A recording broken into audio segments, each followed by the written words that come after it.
Hello everybody, welcome back to It's Current Year for a fan submission once again from our friend Way.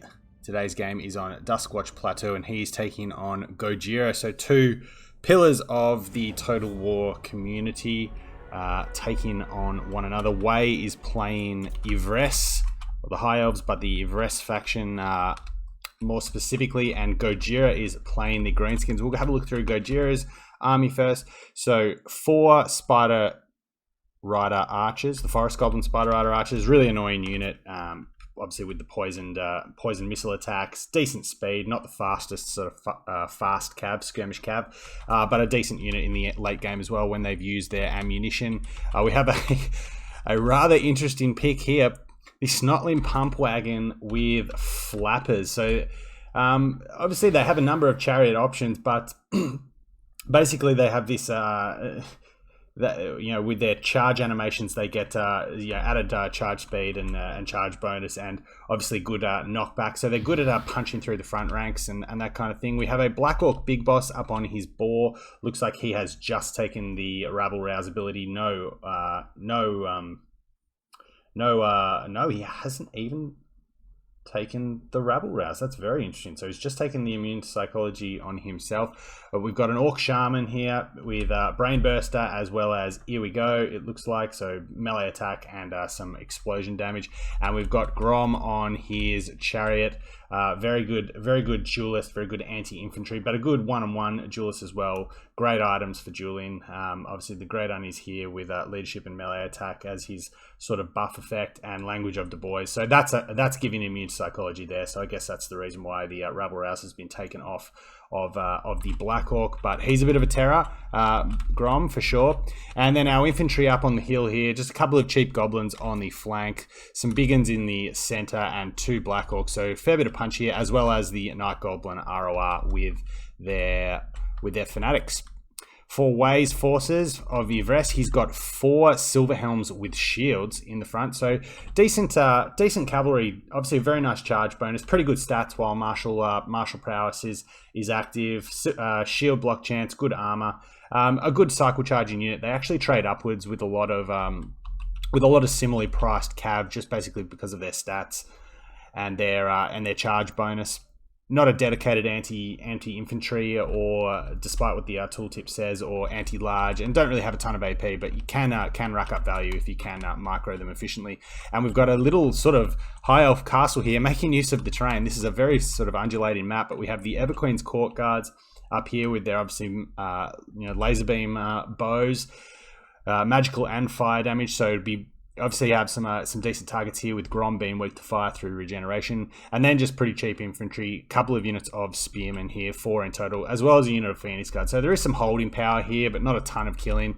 Way is going to be relying heavily on cycle charging from the Helms and the Overwatch fire from the Everqueen's Court Guard. There's also a Great Eagle. So good bit of mobility here, good to do some dive bombing and that kind of thing, ferry off routing forces. And in the air we have the Warden of Tor Yvresse himself. I think you'd almost consider him just about the worst of the High Elf Legendary Lords, but today he has taken the Helm of Yvresse, so unbreakable and entities can't die while it's active, as well as the Fang Sword for some dueling potential, Soul Quench, Apotheosis, and the Lore attribute, the Shield of Safri. So very lore-friendly encounter here, obviously with Eltharion and Grom the Paunch absolutely hating one another, Eltharion in particular. So a nice lore-friendly encounter here on the Duskwatch Plateau. So the Silver Helms are going to get stuck in early. They're not going to worry too much about these shots here. They will struggle to catch them while they're poisoned. And you see there, their speed is down to 60 as we have a big charge coming in.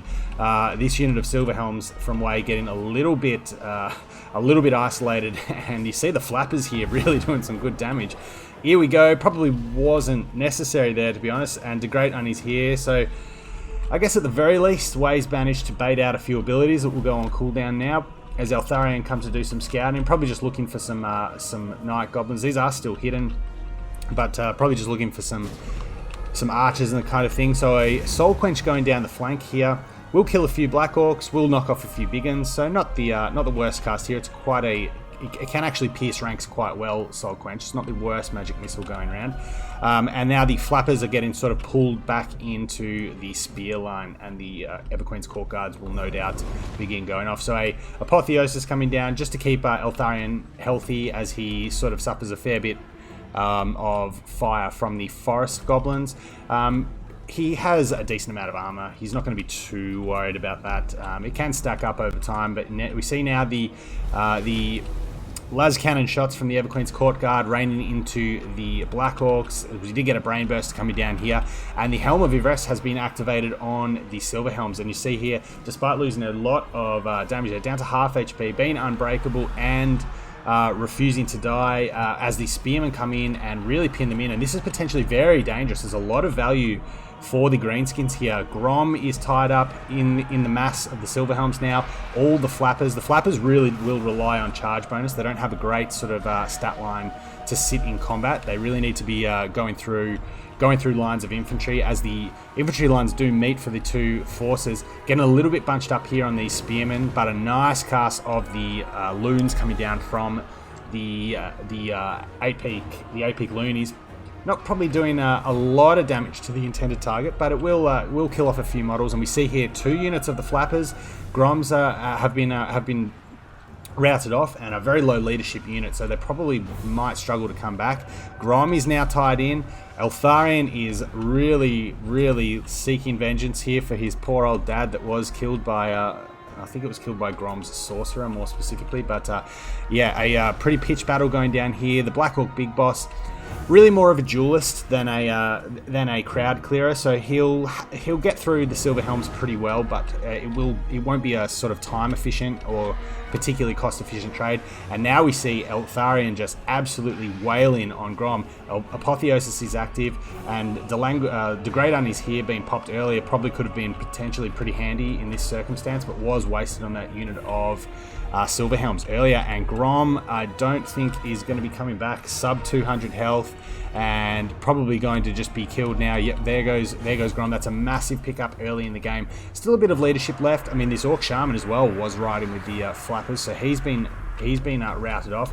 And the spear line here on the hill just holding. I mean, Goblins aren't going to be giving Spearmen too many problems. War is active, but you see this unit's healthy here. The Phoenix Guard are untouched and are being held in reserve.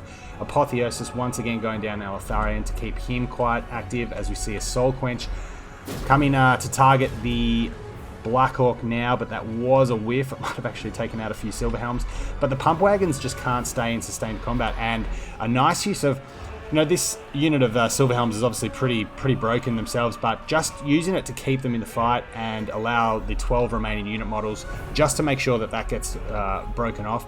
The Pump Wagons now are really the only thing that can reliably kill the Spearmen and run laps through the infantry line. And we see the Court Guard here have expended a great deal of their ammunition.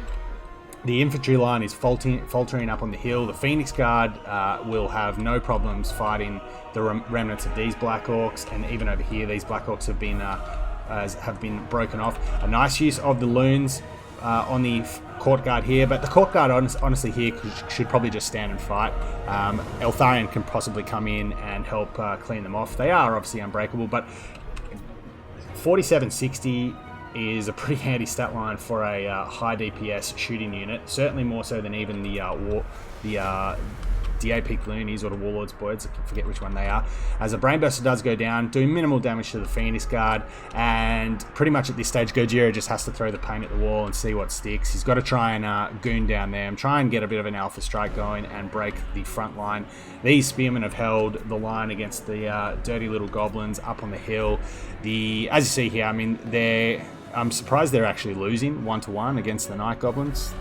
They do have a vastly superior stat line, but we see the Eagle now as well as the Silver Helms coming in to relieve them. Honestly, the Phoenix Guard will just tank through their armor and physical resistance, basically all the remaining shots, and with the leadership basically shattered off at this point, that's going to be the game for Way and Yresse. So, I mean, Eltharion getting 2.5k value, you love to see it, don't you? He's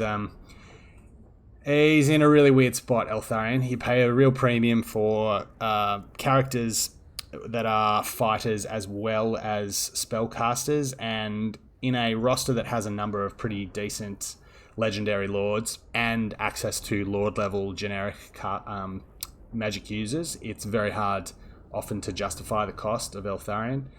But he's done his work here. I mean, the play baiting in, I don't know if it was intentional, but this unit of Silverhelms did suffer in the early game. Baited out a few of the abilities. So Degradun is here. Probably wasn't necessary. Likewise, Fists of Gork from the Shaman. I mean, they got gathered down pretty quickly, but the secondary blob fight up against that terrain feature where the Silverhelms came in and just basically mass blocked Grom and mass blocked the Flappers and didn't allow them to keep moving. Obviously, with the Flapper ability, they need to cycle charge. It's a chariot unit anyway, so ideally it wants to be cycle charging at the best of times, but just couldn't get any momentum up and couldn't break out, and allowed the Eltharion with the Helm of Ivres holding the Silverhelms in place and the Fang Sword to just basically duel Grom one-on-one, and he really didn't get a lot of value at all. Interesting use of the Black Hawk Big Boss. Obviously with the language of the boys providing ITP. I'm not sure if the Black Hawk was necessary because it didn't even have Rabble Rouse on it. He probably just wanted a bit of protection for Grom, something to maybe duel and allow Grom to back out. But even in that case, going a little bit, I'm not really sure what you'd add here. Probably could go a little bit wider in the front line. You could have probably added some Orc Boar Boys. Actually would have been handy against Way's build here, just with armor piercing, maybe a bit of anti-large. They will suffer a little bit just because the Silverhelms do have a good charge bonus, but they will punch back a little bit and would have maybe allowed the Flappers to be freed up. But the Forest Goblin Spider Riders probably weren't as annoying as they could have been, and the sort of High Elf Castle on the hill just held firm. The Phoenix Guard really didn't need to be committed to the late game. I mean, 161 damage value, yeah, they haven't got their damage back, but their value back, but they haven't taken any damage. Everqueen's Court Guard have used basically all their ammo and managed to pull the teeth out of the Orc front line by putting most of their fire into the Blackhawks. And yeah, it was just a nice sort of methodical working down of Gojira's assets by Way here. So yeah, thanks again to Way. He's sent in two High Elf sub-faction games now. Obviously the first one with Alariel and Avalon. Alariel is obviously a great legendary lord. Eltharion not so much, but good to see him used effectively here, and good to see a bit of a Rohirrim build from the High Elves. They Silverhelms can, like I said at the start, can trade upwards, have a good charge bonus, decent stats while martial prowess is active, and we're just, I guess, good linebackers in this build. So yeah, two pretty cool armies, some interesting units being thrown in, but a great replay nonetheless. So thanks very much for checking it out, and we'll be back soon with more. Take care.